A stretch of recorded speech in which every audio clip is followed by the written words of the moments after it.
विद्यार्थियों नमस्कार। केके की हिंदी में आपका बहुत बहुत स्वागत है। लाइक सब्सक्राइब शेयर कीजिएगा चैनल को। और हमने आपके हिंदी साहित्य के विषय को लेकर के कबीर, तुलसी, मीरा, आधुनिक कविता, आधुनिक आलोचना, कहानी, इसको लेकर के तमाम वीडियो बना के अपलोड किए हैं।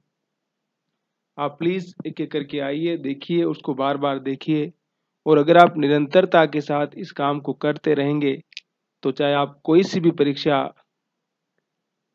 को लिखने या उसको फाइट करने की तैयारी कर रहे हों, आप कोई आलेख लिखना चाहते हों, आप अपनी समझ को विकसित करना चाहते हों, तो निश्चित रूप से आपको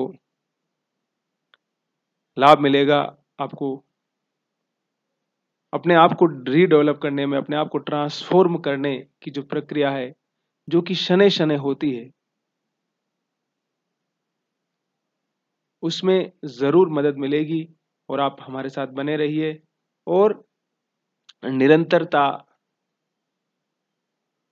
आत्मविश्वास, भरोसे और यकीनन मेहनत के साथ आगे बढ़ेंगे तो कुछ भी इम्पॉसिबल नहीं है। उस चींटी की कहानी सुनी होगी आपने ना, कि बार बार चढ़ रही थी, फिर गिर रही थी, फिर चढ़ रही थी, फिर गिर रही थी, और कई बार इस प्रकार से गिरती रही, लेकिन उसने गिव अप नहीं किया, फिर चढ़ी और अंततः वो चढ़ गई। बस किसी भी लक्ष्य को हासिल करने का तरीका यही है। असफलताएं उसका हिस्सा है। वो हमें बार बार सिखाती है कि हम कहाँ अपने आप को मजबूत नहीं बना पाए, कहाँ हमारी कमजोरी रह गई और कहाँ हमें अपने आप को इम्प्रूव करने की आवश्यकता है। हम कबीर के चिंतन पर बातचीत कर रहे थे और कबीर को समझने के लिए आलोचना, समालोचना, समीक्षा को समझना जरूरी है। और ढोंग, दिखावा, आडंबर, झूठ, फरेब, जो कि आज की जिंदगी का एक जैसे अभिन्न हिस्सा बन चुका है, उन सारी चीजों को जितना हम सीखेंगे उतना अधिक कबीर की कविता के मर्म को, कबीर की कविता के भाव को और गहराई से समझ पाएंगे। कबीर को रहस्यवाद के आलोक में न समझ कर के कबीर को सामाजिक चिंतन, सांस्कृतिक चिंतन और भारतीय सामान्य वर्ग, श्रमजीवी वर्ग के संघर्ष के साथ जब हम उनको जोड़ेंगे तो जीवन के तमाम फलसफे, जीवन के तमाम सवाल, जीवन की तमाम अनुभूतियां और एहसास हमें कहीं न कहीं और गहरे से समझ में आएंगे। उनके बारे में तमाम चीजें पता चलेगी। कबीर की अनुभूति आध्यात्मिक, अगोचर एवं गूढ़ है, अतः उन्हें बौद्ध गम्य और गोचर बनाने के लिए बहुत अधिक प्रतीकों का आश्रय लेना पड़ा है ना।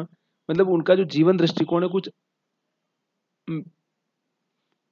मिस्टीरियस टाइप है, रहस्यात्मक है, इसलिए उन्हें उन सारी चीजों को अभिव्यक्त करने के लिए बहुत सारे बिंब, प्रतीक और इस प्रकार की कल्पनाएं करनी पड़ी उन्हें शायद, कि कैसे उस भाव को सामान्य से सामान्य जन तक पहुंचा सके। और हमने कहा ना कि कबीर तो पढ़े लिखे भी नहीं थे, और जो शख्स पढ़ा लिखा नहीं है फिर भी जीवन के तमाम सवालों को समझ रहा है। जैसे हम वहां सूरदास की कविता में समझ रहे थे ना कि गोपियां अनपढ़ है और उद्धव बहुत पढ़ा लिखा है, उसको योगा का और शास्त्र का ज्ञान है, लेकिन गोपियां उसको निरुत्तर कर देती है। वैसे ही कबीर उन तमाम ज्ञानियों को, उन तमाम ज्ञान के ठेकेदारों को निरुत्तर कर देते हैं। तो कबीर प्रतीक कबीर प्र, प्रतीक शैली कबीर के काव्य की प्रमुख शैली कही जा सकती है, या विशेषता कह सकते हैं। मतलब सिंबल के माध्यम से कैसे आप बात कर सकते हैं या बात कर रहे हैं, या कविता में अपनी गहरी और प्रभावशाली अनुभूति दे रहे हैं। कुछ प्रतीक तो इतने विचित्र है कि उनकी प्रतीकात्मकता का अर्थ खोलना कठिन हो जाता है। इन प्रतीकों के आध्यात्मिक अर्थ जाने बिना कबीर के काव्य को समझना संभव नहीं है। उनके प्रतीकों के कुछ निश्चित अर्थ कबीर पंथ की सांप्रदायिक परंपरा में चले आ रहे हैं। आज न तो वह योग साधना का वातावरण है, न भक्ति का प्रवाह। अतः हो सकता है कि कबीर के काल में प्रतीक अधिक बोधगम्य और सहज रहे हों, जो आज कुछ जटिल एवं दुर्बोध दिखाई देते हैं। अलौकिक प्रेम एवं रहस्यवाद की व्यंजना के लिए कबीर ने दाम्पत्य प्रतीकों का प्रयोग किया है। बहुरिया, दुल्हिन, सुंदरी, सती, विरहिन ये सब आत्मा के प्रतीक हैं।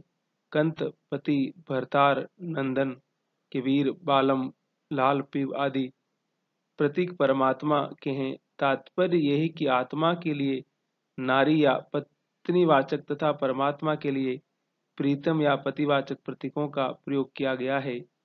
कबीर ने हठ योग साधना का विशद चित्रण किया है, जिसे कुंडलिनी योग साधना भी कहते हैं।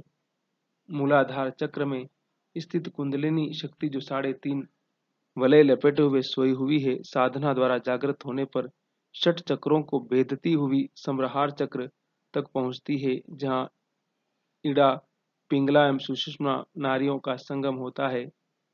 वहीं ब्रह्मरंध्र में अमृत जरता है, जिसका पान कर योगी अजर अमर हो जाता है। यहीं से ब्रह्म ज्योति के दर्शन होते हैं तथा यहीं पर अनहद नाद होता रहता है। इस स्थिति एवं साधना का वर्णन कबीर ने सूर्य, चंद्र, गंगा, यमुना, इड़ा, पिंगला नाड़ियों, गगन, औंधा कुआं, तुरही आदि पारिभाषिक प्रतीकों द्वारा व्यक्त किया है। इड़ा, पिंगला नाड़ियां ही गंगा, यमुना है तथा इनमें प्रवाहित प्राणों के द्वारा होने वाला लोक व्यवहार ही खेती बाड़ी और खलियान है ना। तो ये पूरा जो कबीर का रहस्यवाद है ना, उसको उन सारी चीजों को यहाँ बताया गया है कि हठ योग की बात कैसे करते हैं। और वो कहते हैं ना कि रस अजर अजर गुफा में अजर अजरे, ऐसा कुछ कहते हैं। मतलब वो बिल्कुल अलग तरह से बात कहते हैं, जिसके लिए एक शब्द का इस्तेमाल किया गया है, उलटबासियां। कबीर उलटबासी की भाषा में करते हैं, कहते कुछ और उसका अर्थ कुछ और है ना।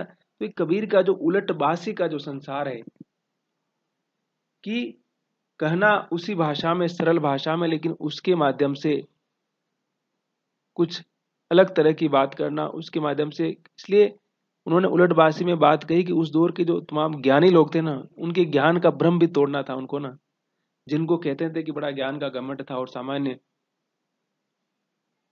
आदमी का मजाक उड़ाना, उसका अस्तित्व ही न स्वीकार करना, ऐसी जब स्थिति थी तो कबीर को भी अपने ज्ञान की जो वास्तविकता, उसको भी तो एक तरफ उन्हें उन तमाम मूढ़ अज्ञानियों को चुनौती देनी थी, तो एक तरफ सामान्य भाषा में जब बात करते हैं तो वो सामान्य जन तक उस ज्ञान को सहज प्रवाह के साथ प्रवाहित करना चाहते हैं, उसको बहाना चाहते हैं।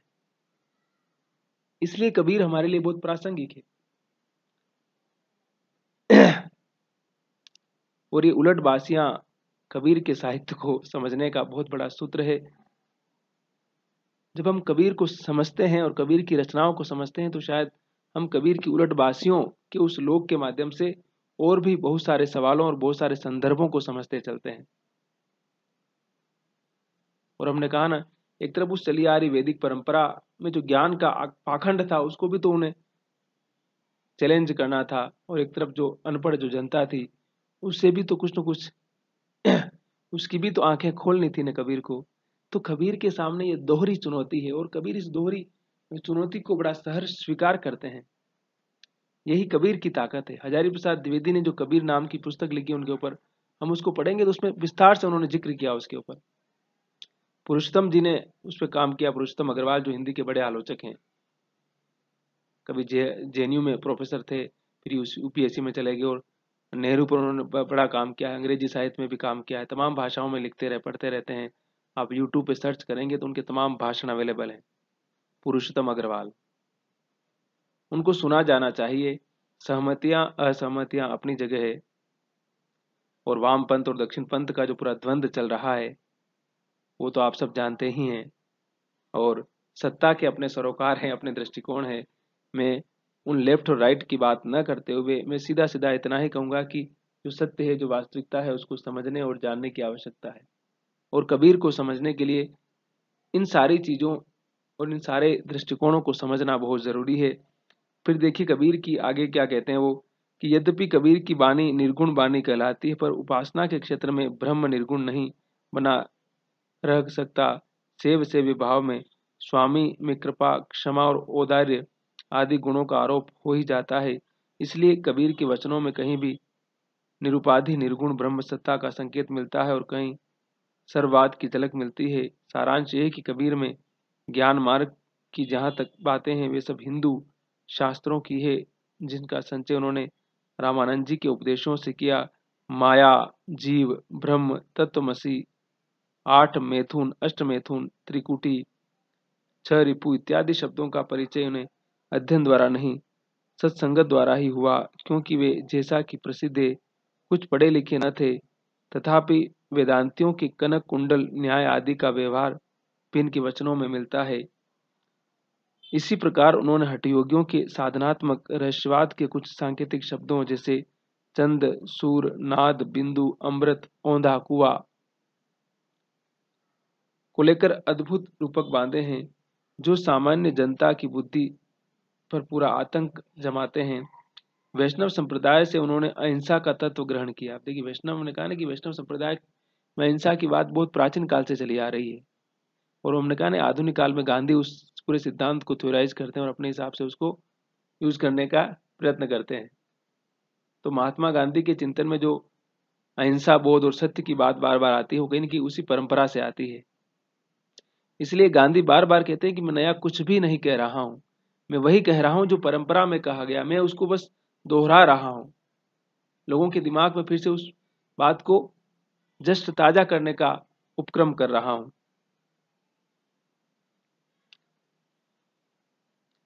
पीछे होने वाले सूफी फकीरों को भी मान्य हुआ, हिंसा के लिए वे मुसलमानों को बराबर फटकारते रहे। इस विवेचन से स्पष्ट है कि ज्ञान मार्ग की बातें कबीर ने हिंदू साधु सन्यासियों से ग्रहण की, जिसमें सूफियों के सत्संग भी प्रेम तत्व का मिश्रण किया, अपना एक अलग पंथ चलाया। उपासना के ब्रह्म स्वरूप पर आग्रह करने वाले और कर्मकांड की प्रधानता देने वाले पंडितों और मुल्लाओं को उन्होंने खरी खरी सुनाई। राम रहीम की एकता समझाकर हृदय को शुद्ध प्रेम के उपदेश को कबीर ने बार बार कहा। और मैंने कहा नहीं, कबीर न हिंदू थे न मुसलमान थे, उनके जन्म को लेकर भी बड़ा विवाद है। इसलिए हमने कहा ना कि मनुष्य और मानवता की बार बार बात करते हैं।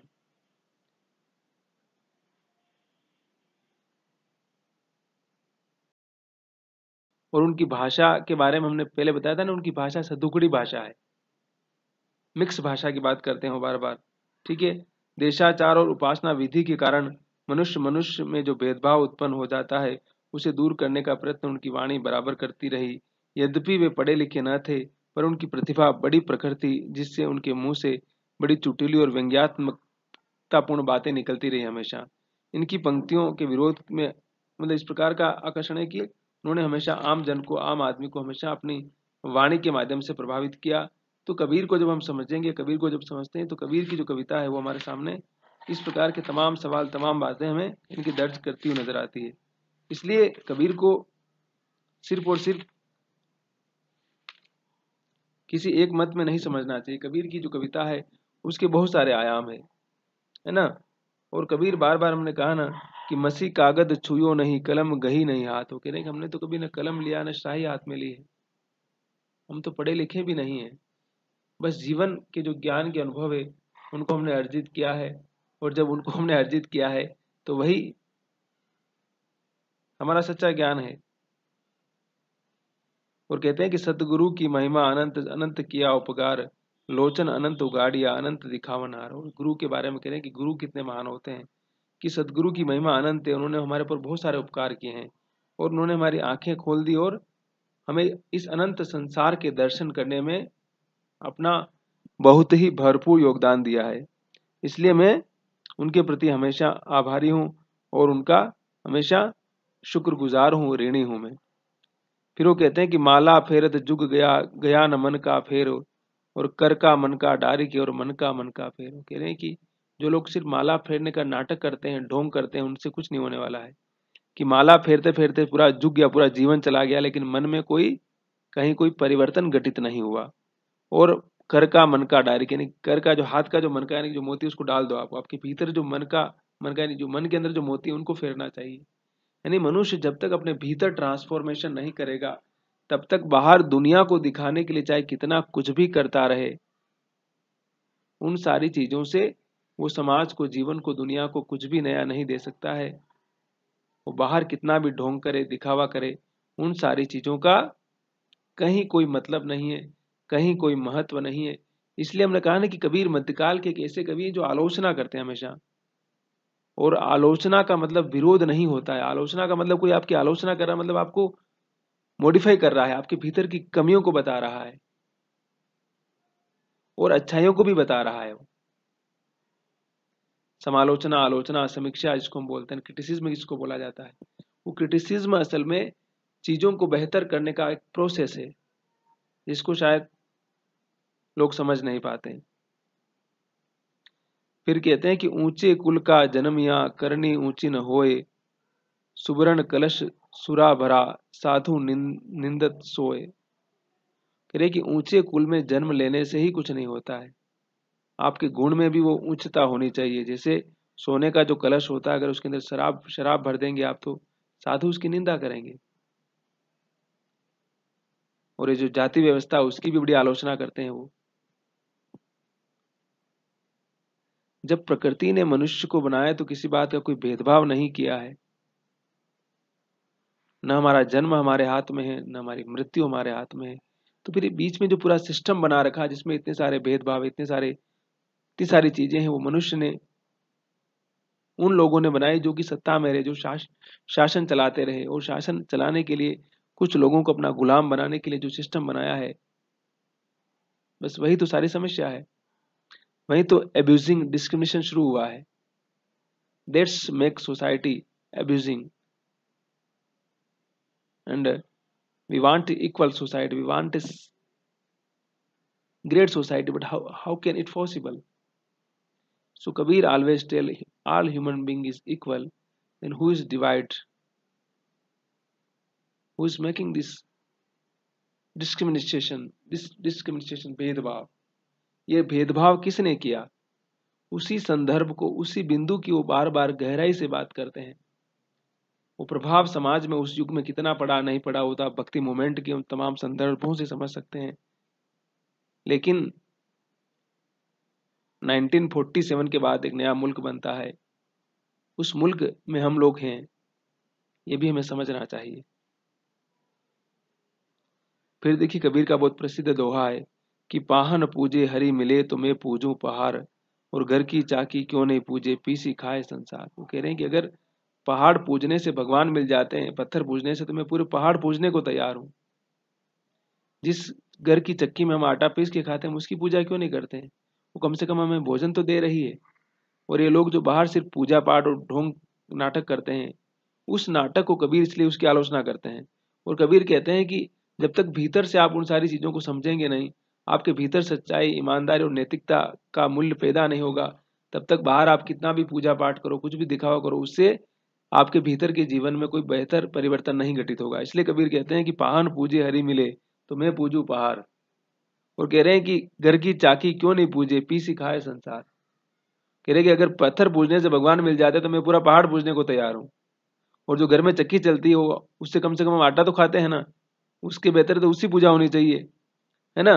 फिर कबीर कहते हैं कि तू कहता कागज की लेखी, मैं कहता हूँ आंखें न देखी, मैं कहता सुरजावन हारी, तू रखिया अरुझाई रे। अब देखिए कबीर कहते हैं कि ईश्वर कहाँ है, तो कह रहे हैं कि तू कहता है कि कागज में लिखा हुआ, मैं कहता हूँ कि आंखों में देखना चाहिए, मुझे अगर दिखेगा तो मैं मानूंगा। और मैं कहता हूँ कि इन सारी समस्याओं का हल किया जाए, लेकिन तू बार बार इन सारी समस्याओं को उलझाना चाहता है, इनमें कोई कोई इनका समाधान की तरफ बढ़ने नहीं देता है मुझे। इसीलिए ये सारा संसार का द्वंद्व है और जीवन का द्वंद्व है। और जब तक मनुष्य अपने भीतर में सुधार नहीं करेगा, जब तक वो खुद अपने प्रति ईमानदार नहीं होगा, सच्चा नहीं होगा, तब तक दुनिया को दिखाने के लिए वो कितना भी मंदिर जाए, कितना भी पूजा पाठ करे, वो सारा कुछ दिखावा है, ढोंग है सिर्फ। और कबीर इसलिए उस समाज की, उस दिखावा करने वाले समाज की आलोचना करते हैं बार बार अपनी कविता में। ठीक है। और कबीर, मैंने कहा ना कि कबीर इसलिए आधुनिक काल में बहुत महत्वपूर्ण कवि बनकर आते हैं, और हजारी प्रसाद द्विवेदी उनको बहुत महत्वपूर्ण कवि इसलिए मानते हैं अपनी कविता में। उसका कारण यही है। और कबीर बार बार क्या कहते हैं